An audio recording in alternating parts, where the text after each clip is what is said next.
Hari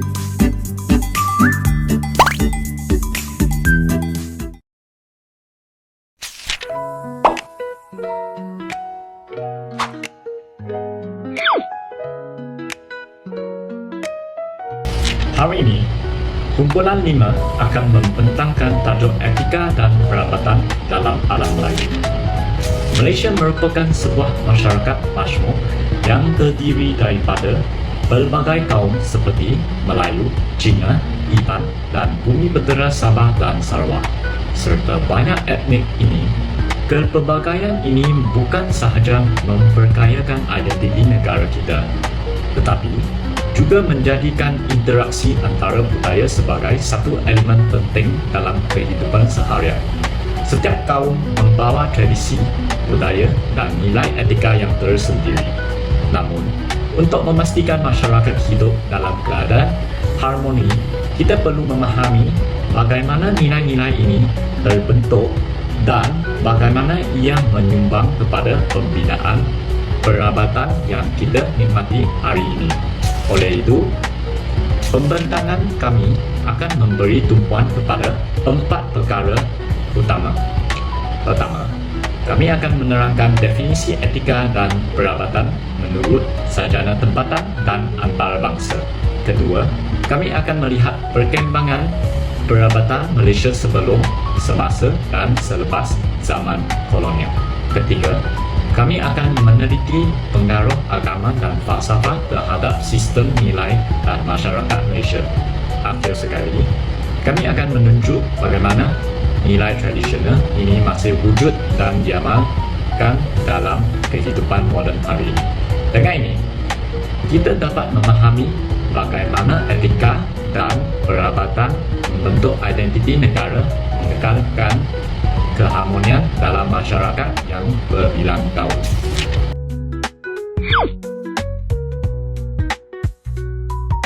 Jadi, marilah kita bermula dengan definisi etika dan peradaban. Menurut Sarja Antarabangsa, ramai cendekiawan dari seluruh dunia turut menjalankan kajian mendalam tentang konsep etika dan peradaban. Contohnya, menurut pakar sejarah dan sains Timur Tengah Ibnu Khaldun, etika adalah fitrah manusia. Pandangan ini menegaskan bahawa nilai moral bukan sesuatu yang wujud kerana paksaan luar, tetapi secara semula jadi dalam jati diri manusia sebagai asas pembentukan masyarakat. Di samping itu, ahli falsafah Cina Kongzi, Confucius, turut memiliki pandangan sendiri yang istimewa terhadap etika. Inti dari etika Konfusianisme terletak pada upaya membentuk karakter manusia melalui praktik nilai-nilai moral yang mendalam seperti kasih sayang, ren, tata krama, li, tindakan yang benar secara moral, yi, dan sebagainya. Dalam pandangan ahli falsafah barat Aristotle, etika bertindak sebagai panduan moral yang membimbing manusia dalam mencapai kehidupan yang baik. Tambahan pula, ilmuwan barat Samuel P. Huntington menjelaskan bahawa peradaban ialah tahap identiti budaya yang paling tinggi bagi sesuatu kelompok manusia sebelum batas yang membezakan mereka dengan spesies lain.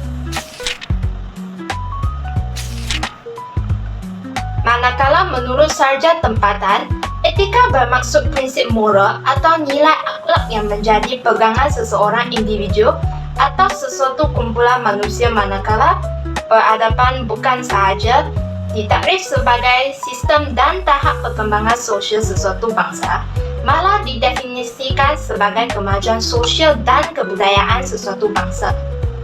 Kedua-dua konsep ini sering dibincangkan bersama kerana etika menjadi asas kepada pembentukan peradaban yang aman dan stabil. Menurut Sharifah Hayati, etika merupakan himpunan nilai dan moral yang menjadi piawai dalam membentuk tingkah laku individu, organisasi, dan kerjaya. Takrifan ini menunjukkan bahawa etika bukan sahaja berkaitan dengan tindakan peribadi, tetapi juga berperanan dalam mengatur interaksi dan struktur masyarakat. Selain itu, Mazali A. menerangkan bahawa peradaban lawan daripada pengertian ganas dan liar. Pandangannya menegaskan bahawa sesuatu masyarakat dianggap berperadaban apabila memiliki tata tertib dan nilai kemanusiaan. Saya ialah sejarah perkembangan etika dan peradaban. Pada zaman prakolonial, sistem etika berasaskan kepercayaan tempatan, sistem adat, dan pemerintahan beraja. Masyarakat Tanah Melayu menekankan keharmonian komuniti, keseimbangan dengan alam, dan kepatuhan terhadap adat. Menurut kajian, masyarakat Melayu awal menjunjung adat dinilai murni sebagai asas kelangsungan sosial.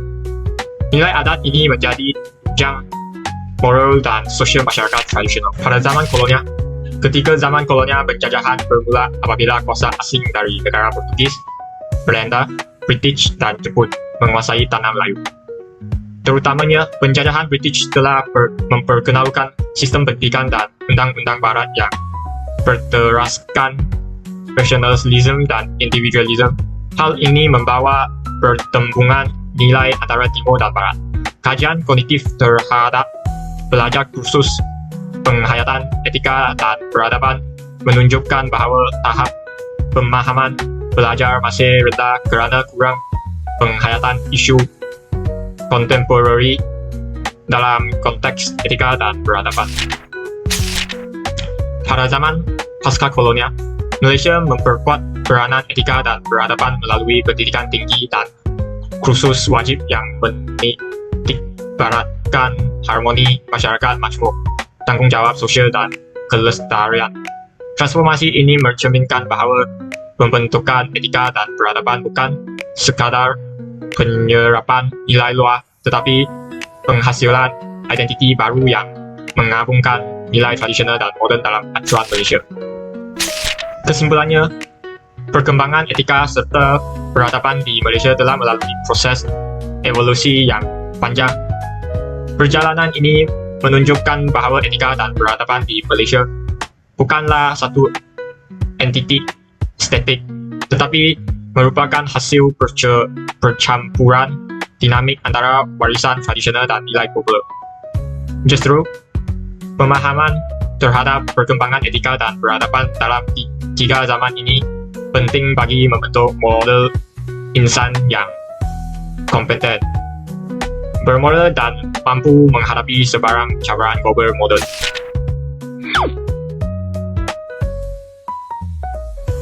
Sekarang kita akan berbincang tentang pengaruh agama dan falsafah pemikiran, yaitu agama Islam dan Konfusianisme.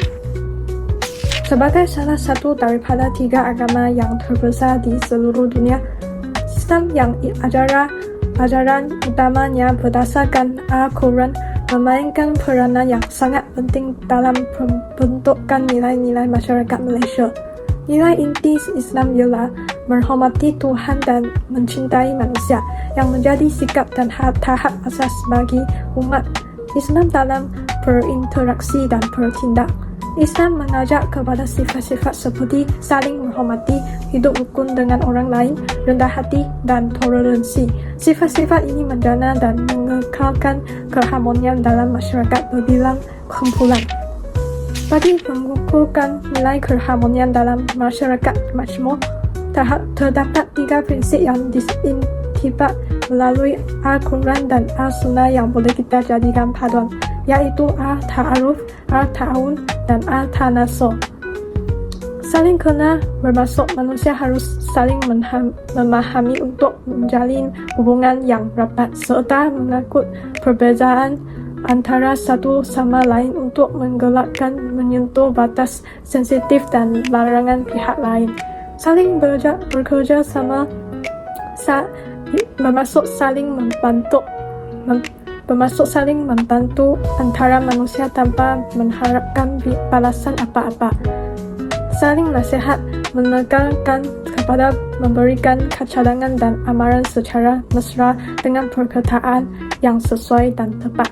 Ajaran Islam membolehkan manusia menetapkan garis paduan, moral dan tingkah laku sendiri, membentuk identiti kolektif dan daya peringkat. memperkuat nilai keharmonian, serta mendorong pembangunan masyarakat yang beradab dan harmonis. Pemikiran Konfusianisme berpusat pada run, kebajikan dan menggunakan li, adat bersam sebagai piawaian, mengajak manusia untuk menjalankan kebajikan dan memaafkan orang lain dengan kasih sayang, mengekang hawa nafsu sendiri serta mematuhi disiplin awal. Ajaran Konfusius menekankan konsep 5 hubungan dikenali sebagai wulun, yaitu raja dengan menteri, ayah dengan anak, suami dengan istri, abang dan adik, kawan dengan kawan. Konsep ini merebak ke peringkat komuniti dan membentuk piawaian sosial serta paduan nilai. Pemikiran Konfusianisme memberi penekanan kepada pendidikan moral, di mana melalui aktiviti komuniti dan pengajaran melalui contoh hidup dengan keluarga, nilai-nilai mulia seperti ketaatan kepada orang tua, kerendahan hati dan kerjasama dapat diubah menjadi nilai bersama masyarakat. Ini juga mencerminkan bahawa masyarakat Cina sangat mementingkan kekuatan pengikat sosial.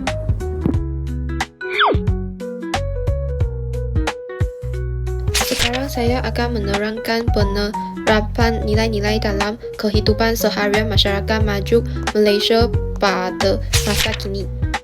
Dalam masyarakat maju Malaysia, nilai hormat menghormati, tolong menolong, kasih sayang dan toleransi merupakan asas keharmonian sosial dan persatuan nasional. Nilai-nilai ini diamalkan dalam hubungan antara etnik dan budaya serta tercermin dalam amalan harian masyarakat. Berdasarkan nilai-nilai sosial yang dibawa oleh ajaran Islam dan pemikiran Konfusius, nilai-nilai tersebut dapat diterapkan dalam berbagai aspek kehidupan. Dalam bidang sosial, masyarakat akan saling memberi salam apabila berjumpa. Umat Islam akan mengucapkan salam ketika bertemu, manakala masyarakat Cina Bunda akan menyapa dan memberi salam kepada orang tua sebagai tanda menghormati mereka. Hal ini menunjukkan nilai kesopanan dalam berinteraksi. Selain itu, majikan menyediakan bilik solat untuk pekerja dan rakan sekerja memahami keperluan solat bulanan. Di sekolah, belajar daripada berbagai kaum belajar berkomunikasi menggunakan bahasa dan adab resep yang berbeza, mencerminkan rasa hormat antara kumpulan etnik yang berbeza. Tambahan pula, budaya bantuan dan kerjasama bersama masih berleluasa dengan orang ramai mencantikkan persekitaran hidup mereka, contohnya gotong royong. Di tempat kerja, rakan sekerja saling membantu apabila diperlukan, menunjukkan semangat sokongan bersama. Orang ramai juga menjaga keselamatan kawasan kejiranan, mengambil bahagian secara aktif dalam aktiviti komuniti seperti hari pembukaan dan menawarkan sokongan emosi serta meluapkan kasih sayang ketika ditimpa musibah. Akhir sekali, nilai yang paling penting untuk mengekalkan keseimbangan sosial ialah saling memberi salam dan melawat saudara mara dan rakan-rakan untuk meraihkan berbagai perayaan Aidilfitri, Tahun Baru Cina dan Deepawali. Ini mencerminkan penerimaan perbezaan budaya dan bukannya berbengan. Ini mencerminkan penerimaan perbezaan budaya dan bukannya berpegang teguh pada nilai sendiri. Kesimpulannya, keberagaman budaya dan agama di Malaysia merupakan kekuatan utama yang membentuk masyarakat yang harmoni dan beradab. Dengan menghayati nilai-nilai etika dari Islam dan Konfusianisme, rakyat Malaysia dapat membina persefahaman, saling menghormati, mengamalkan semangat bekerjasama dan sebagainya. Nilai-nilai keamanan, kestabilan dan persatuan yang memastikan keharmonian terus terpelihara meskipun terdapat perbezaan antara kaum. Dengan mengamalkan etika dan peradaban, secara konsisten, Malaysia akan menjadi sebuah negara majmuk yang bersatu dan sejahtera.